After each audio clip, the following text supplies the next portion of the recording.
Oke, baik, pada hari ini kita akan membahas bagian meeting 2 di bagian math tentang lanjutan dari meeting 1 tentunya, yaitu masih seputar algebra. Namun pada pertemuan ini untuk meeting 2 kita akan fokus sama line, slope, inequality sama absolute value. Oke, nah hari ini kita akan lanjut belajar tentang analyze linear graph, kemudian ada linear system sama solving system with algebra, dan absolute sama yang terakhir ada inequality. Nah sebelum lanjut lagi, coba Kak Prames bantu untuk review ulang gitu ya di materi sebelumnya, supaya kita sama-sama ingat udah belajar sampai apa di bagian meeting 1. Nah di bagian meeting 1 kemarin, untuk bagian akhirnya kita belajar tentang algebra mengenai grafik, yaitu kita bisa membuat persamaan baru atau new function melalui grafik gitu ya. Nah dari grafiknya kemudian kita menghitung formula pakai slope, karena untuk membuat persamaan baru itu kan kemarin kita tahu kalau y equal mx plus b. Ini untuk bentuk generalnya. Dari sini kita bisa mencari nilai m-nya atau slope-nya gitu ya, dimana slope itu rumusnya adalah ini. Slope itu adalah gradien atau kemiringan garis begitu. Oke, kita akan lanjut. Nah pada pertemuan kali ini kita akan tahu karakteristik dari slope gitu ya. Nah slope ini ada yang nilainya negatif, ada juga yang positif gitu ya. Nah yang pertama untuk yang A di sini, kita baca di sini, lines with positive slope always go up and to the right as in the graph above. Jadi sebenarnya slope itu kalau kita cari itu adalah delta y per delta x atau perubahan. Nah, kalau dari gambar yang pertama di sini kita bisa tahu kalau dari grafiknya itu semakin ke atas dan semakin ke kanan. Nah, lihatnya dari mana? Kita lihatnya dari nilai x yang paling kecil, yaitu di sini. Kalau kita lihat, oh ini semakin ke kanan, berarti kan positif untuk sumbu x-nya. Dan dia juga semakin ke atas. Ini berarti juga positif untuk y-nya. Dari sini kita bisa hitung ini berarti positif dibagi dengan positif, maka hasilnya selalu positif. Begitu. Nah, ada lagi yang berbeda. Ketika dia itu negatif berarti ya, kebalikannya. Kalau negatif berarti dia selalu go down sama right. Jadi, dia itu sebenarnya selalu ke kanan gitu ya. Ke kanan. Kenapa tahu ke kanan? Karena kita lihat dari nilai x yang terkecil ada di sini. Ini x yang paling kecil di sini. Namun untuk sumbu y-nya dia semakin ke bawah gitu ya. Otomatis nilainya di sini negatif. Kalau kita tuliskan lagi untuk slope itu adalah delta y per delta x. So y-nya itu adalah negatif, x-nya adalah positif, maka hasilnya negatif. Begitu. Nanti ketika kalian memahami untuk menganalisis grafik ini, itu akan membantu waktu pengerjaan di soalnya. Begitu. Oke, kita akan lanjut dulu. Nah, selanjutnya ketika kemarin ini ada bentuk linear function gitu ya. Jadi linear function itu untuk mencari persamaan barunya bisa menggunakan formula y min y1 sama dengan m kali x min x1. Di mana nanti x1 sama y1-nya di sini nanti akan cari titik di grafik atau di soalnya. Itu sudah diketahui, begitu. Oke, kita akan lanjut ke bagian berikut ini gitu ya.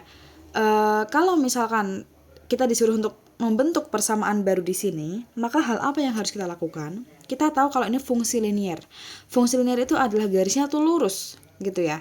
Nah, kalau misalkan bingung kita harus ngapain, selalu tulis dulu bentuk generalnya. Y sama dengan mx plus b.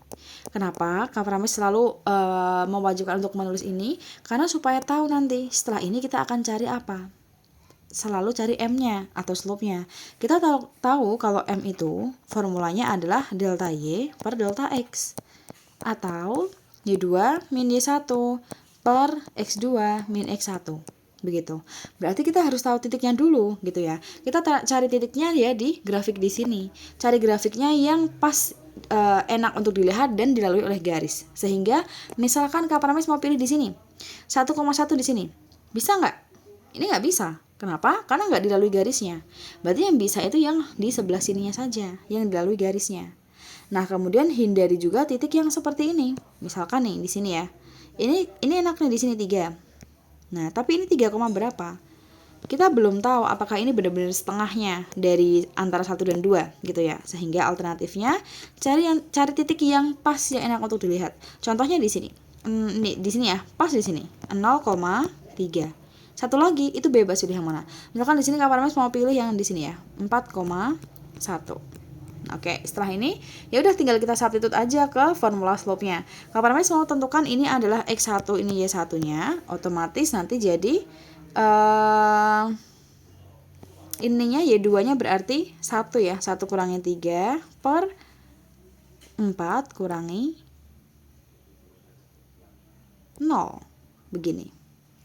Berarti kita bisa sederhanakan ini min 2 per 4 atau min setengah. Ini adalah nilai dari slope-nya. Oke, kalau kita udah ketemu slope-nya, stop dulu. Kita lihat dulu di opsi. Kira-kira yang min setengah itu yang mana gitu ya. Kalau di sini yang ada opsi slope-nya min setengah, min slope itu yang selalu di sebelahnya variabel X, itu hanya yang opsi yang C. Otomatis ini hasilnya adalah yang C. Begitu. Jadi tanpa menghitung B pun kita juga bisa tahu kalau itu tuh pasti 3 gitu ya. Sebenarnya tanpa menghitung B kita udah tahu. B di sini itu adalah Y intercept. Nah, kalau Y intercept itu ketika X-nya sama dengan 0. Nah, kita tahu di sini ketika X-nya sama dengan 0, Y-nya berapa? Y-nya kan 3 ketika X-nya 0. Jadi pasti B-nya juga 3. Begitu. Jadi sesuai dengan grafiknya. Tanpa menghitung kita udah tahu gitu ya. Oke, itu adalah cara untuk membentuk persamaan baru dalam sebuah grafik. Oke, nanti yang ini disuruh untuk mencari y-intercept-nya, silahkan boleh dicoba sambil nanti ngecek jawabannya di sini. Kak Parmes akan lanjut ke bagian selanjutnya tentang karakteristik dari slope. Itu ada 2 lagi. Kalau tadi jenisnya ada 2 gitu ya, ada minus sama plus. Kalau sekarang karakteristiknya ada 2. Nah, ketika ada 2 garis yang saling paralel atau sejajar, maka they have same slope. Maka M1 ini sama dengan M2. Karena mereka sejajar, maka nilai dari slope-nya itu sama gitu ya. Tapi kalau yang kedua di sini yang B, two lines are perpendicular, berarti dia tegak lurus. If the product of their slope is minus 1. Jadi kita tahu di sini kalau M1 kali M2 itu sama dengan minus 1. Nah, misalkan nih di yang bagian A dulu, yang atas. Kalau misalkan slope-nya di sini adalah 3, M1-nya, berarti M2-nya berapa? Pasti sama-sama 3 gitu ya. Tapi kalau misalkan di bagian perpendicular atau tegak lurus, berarti kalau tegak lurus itu ada yang intersect di sini atau ada yang berpotongan. Nah, berpotongan di sini, maka misalkan untuk M1-nya adalah 3, maka M2-nya berapa? Berarti kita bisa tulis M1 itu adalah 3 dikalikan M2 sama dengan minus 1. Jadi tinggal kita pindah ruas. Kalau awalnya perkalian nanti jadi pembagian ya. Jadi M2 sama dengan minus 1 per 3. Seperti itu. Jadi kuncinya hanya tahu aja dia itu paralel atau perpendicular. Kalau perpendicular berarti pasti formulanya ini. Begitu. Oke, kita akan lanjut dulu. Nah, untuk bagian grafik di sini, ketika ada suatu fungsi di mana X-nya sama dengan 3 atau 3,0, maka dia akan sejajar dengan sumbu Y. Tapi kalau kebalikannya, dia punya titik 0,3, berarti dia itu sumbu Y-nya sejajar dengan X gitu ya. Garisnya sejajar dengan sumbu X. Oke, kita masuk ke bagian selanjutnya yaitu system of equation. Nah, kemarin kalau kita ingat-ingat di bagian algebra itu ada yang linear function, itu cuma satu aja persamaannya. Tapi kalau system of equation itu minimal ada 2 persamaan. Karena namanya sistem berarti harus ada lebih 1 persamaan gitu ya. Nah, kemudian gini, ketika ada 2 persamaan, itu ada variabel X dan variabel Y, maka untuk mencari nilainya, variabelnya, nilainya, itu kita ada metode penyelesaiannya atau metode solutionnya. Nah, kita sering sebut itu dengan istilah substitution atau substitute, atau ini artinya mengganti. Yang pertama, kemudian yang kedua ada elimination atau eliminasi atau menghilangkan, dan yang terakhir ada mixed method, yaitu campuran antara substitute sama elimination. Oke, di sini Kak Parmes akan jelaskan dulu untuk per metodenya. Untuk bagian pertama, untuk substitute berarti dia artinya kan mengganti. Otomatis kita akan mengganti salah satu variabel. Usahakan itu selalu jadikan X sama dengan atau Y sama dengan. Berarti yang punya koefisien 1. Contohnya, dari persamaan awal itu min 5x plus y sama dengan minus 7. Koefisiennya ada yang 1 di sini, ada yang y. Maka min 5x-nya kita move ke right side ya. Jadi atau pindah ke kanan. Jadi 5x. Oke, wait. Aku tulis dari awal dulu. Jadi y equal 5x kurangi 7 seperti ini. Nah, kalau kasusnya seperti yang persamaan kedua ini apakah bisa, Kak? Ini bisa, cuma nanti akan sedikit ribet. Jadi misalkan ini mau dijadikan X sama dengan misalkan ya. Nah, kita kalau lebih mudah itu kan koefisiennya dibuat 1. Berarti otomatis biar X-nya koefisiennya 1 itu semuanya dibagi dengan minus 3. Maka hasilnya 3 plus 2/3Y sama dengan 4. Atau X sama dengan min 2/3Y itu plus 4 gitu. Tetap bisa, tapi cuman di sini jadi angkanya pecahan. Nah, ini kan kita lebih enak untuk hitung yang atas ya, karena bulat. Begitu. Oke. Kita akan lanjut, step berikutnya adalah tinggal ditulis ya. Tadi kita sudah menentukan y equal 5x min 7. Kemudian kita ganti atau kita substitusi dengan y yang ada di sini. Begitu.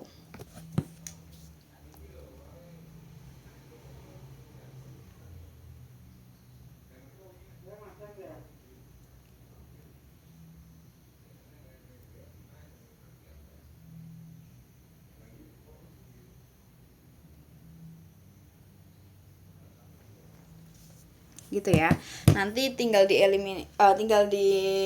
simplify. Kemudian ya udah nanti ketemu x-nya sama dengan 2. Begitu. Oke, kita akan lanjut ke bagian yang elimination atau eliminasi atau mengganti ya. Menghilangkan. Berarti kalau elimination itu kita menghilangkan salah satu variabel untuk menentukan variabel yang lain gitu. Misalkan di sini ada min 10x plus 2y sama dengan min 14, kemudian ada min 3x min 2y sama dengan minus 12, maka caranya adalah ketika mau menghilangkan koefisiennya harus sama dulu. Nah, kalau ini udah ada yang sama yaitu koefisien dari y yaitu di sini 2, maka kita hilangkan saja di situ untuk variabel y-nya gitu ya. Nah, di sini ada notes. Ketika kita mau menghilangkan suatu variabel, yang pertama, kalau tandanya sama, misalkan ini dalam artian bisa plus-plus atau minus-minus, maka nanti pakainya tandanya minus. Tapi kalau tandanya beda, misalkan ini plus-minus atau minus-plus, ini pakai tanda plus. Nah, kalau di sini kita tahu kalau ini tuh udah beda ya, plus sama minus. Berarti kan kita tinggal pakai tanda plus aja di sini. Jadi min 10x min 3x itu jadi min 13x, kemudian ini min 26. So, ini x-nya adalah 2 begitu. Nah, Kak Prames akan sering merekomendasikan menggunakan mix method. Jadi yang awal nanti pakai elimination, yang kedua pakai substitute. Kenapa? Karena caranya dirasa lebih efektif waktu gitu. Oke, kita akan lanjut dulu ke bagian berikutnya.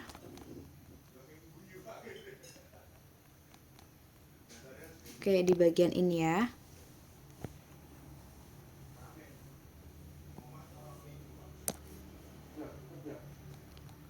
Nah, sebenarnya dalam system of equation sendiri itu kita bisa tahu ada berapa method solutionnya. Ada berapa solutionnya gitu ya.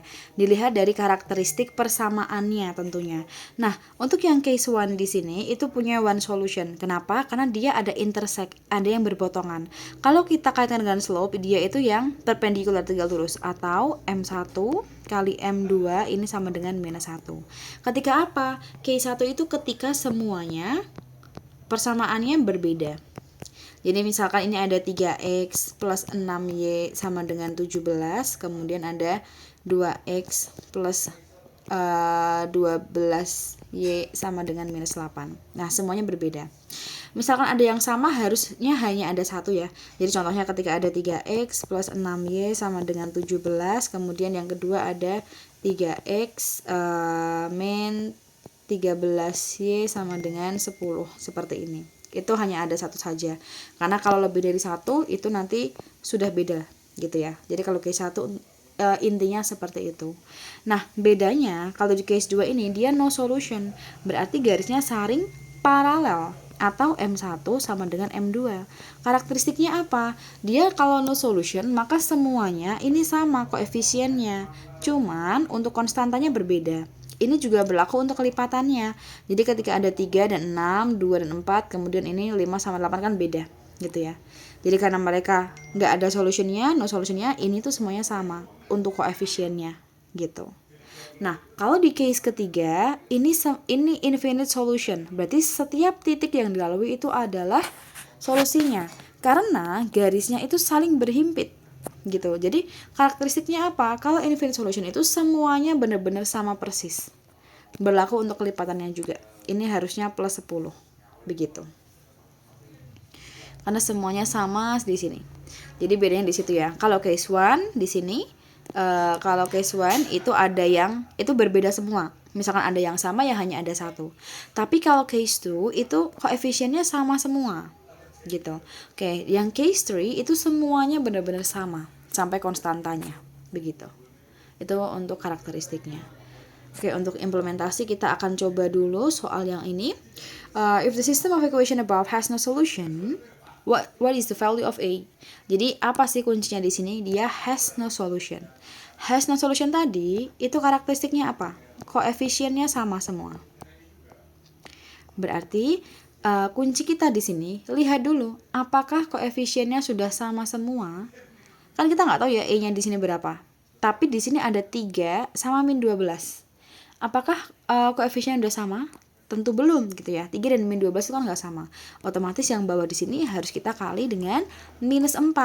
Kenapa? Supaya sama di sini. Sama itu sama-sama min 12. Sehingga nanti fungsinya jadi minus 16x minus 12y sama dengan 8. Ini adalah minus ax minus 12y, ini sama dengan 15. Oke, kalau seperti ini asumsinya sudah sama semua ya. Nah, berarti kita bisa untuk menyamadengankan. Jadi ini min A, ini sama dengan minus 16. Berarti nilai A-nya adalah 16. Begitu.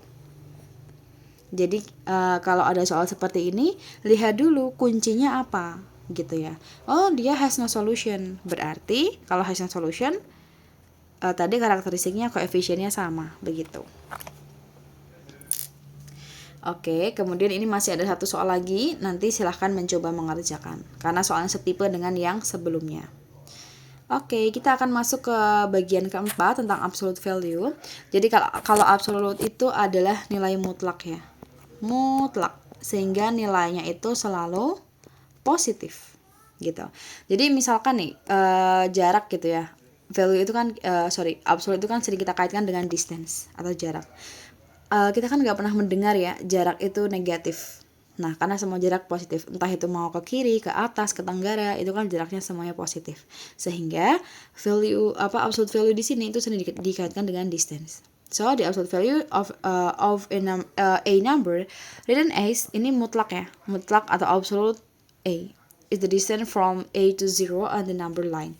Originally, absolute A minus B means the distance between A and B on the number line.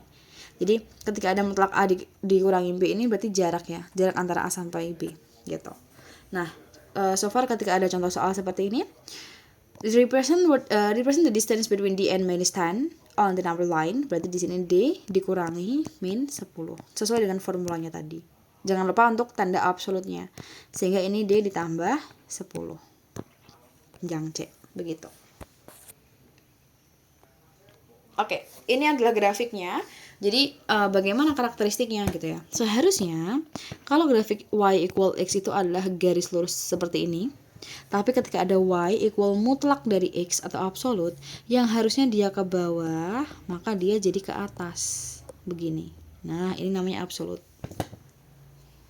Jadi kalau seperti ini untuk nilai Y-nya akan selalu bernilai positif. Gitu ya. Oke, kemudian contoh soal di sini. How many integer value X satisfy absolute X less than 4? Jadi integers itu adalah bilangan bulat. Jadi bilangan bulat mana saja yang kurang dari 4. Bilangan bulat itu kan 0 masuk ya. Nah, contohnya berarti berapa? Selain apa yang kurang dari 4? 1, 2, dan 3 itu pasti masuk. 0 pun itu juga masuk. Nah, berarti kalau angka minus semuanya juga masuk ya.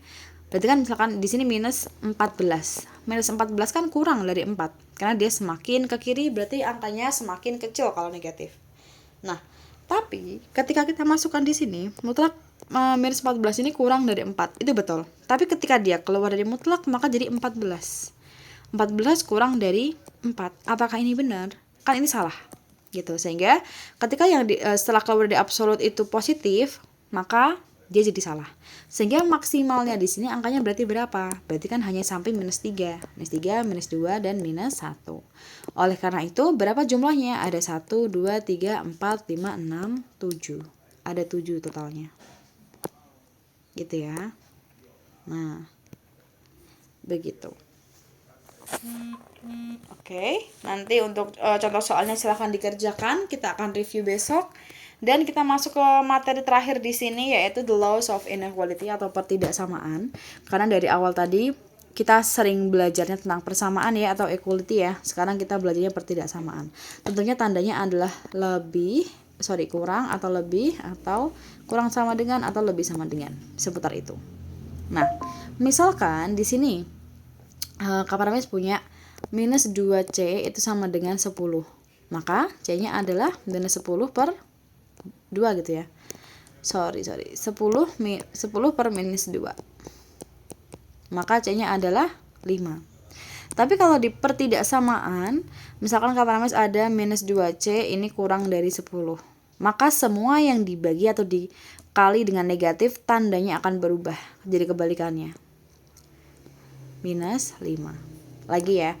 Misalkan di sini Kak Parmes punya minus 2D itu lebih besar sama dengan 14. Maka D-nya nanti kurang dari sama dengan minus 7. Jadi berbalik semua. Gitu. Oke, kita akan lanjut dulu di sini. Ketika di sini ada minus tengah, kurang dari min 2x plus 1, kurang dari min 1/3, what is one possible of x? Nah, maka nilai x yang mungkin berapa? Kalau kita cek di sini, ini ada minus, dan ada minus. Kita kan lebih mudah untuk menghitung angka bulat ya. Angka positif dan bulat ya. Sedangkan ini masih ada pecahan dan ada pecahan. Berarti alternatifnya gimana? Kita harus hilangkan dulu 2 dan 3 ini dulu. Dengan mengkalikan kelipatannya. Jadi dikalikan dengan 6. Tapi karena mau dibuat ininya biar positif semua, biar lebih enak menghitungnya, maka nanti dikalikan dengan minus 6. Sehingga kita tahu di sini minus tengah dikali minus 6. Oh, hasilnya adalah 3. Jadi 3, kemudian jangan lupa tandanya berbalik ya, karena dikali dengan negatif. 3 lebih dari min 2x kali min 6, berarti 12x min 6, ini lebih dari 2, seperti ini. Nah, tujuan kita kan mau cari nilai x-nya, tapi kan x-nya masih ada di tengah tuh. Maka ya udah tinggal dipindahkan. Kita pindahkan 6 ini ke kanan dan kiri. Jadi berubah jadi plus ya. Jadi 3 plus 6, ini lebih dari 12x, ini lebih dari 2 plus 6. Sehingga 9 lebih dari 12x lebih dari 8. Kita masih belum ketemu nilai x-nya. Jadi kita pindah lagi 12-nya. Kalau itu perkalian, nanti kalau pindah jadi pembagian. Jadi 9 per 12x ini 9 per 12 lebih dari x lebih dari 8 per 12. Kalau kita buat pecahan jadi 0,75 ini lebih dari x lebih dari 0,66. Jadi bentuknya interval. Maka untuk nilai x yang mungkin itu misalkan 0,7 itu bisa. Atau 0,69 itu juga bisa. Atau apalagi ya 0,73 itu juga bisa. Atau kalau mau dibuat pecahan ini 7 per 10 itu pun juga bisa. Jadi sama.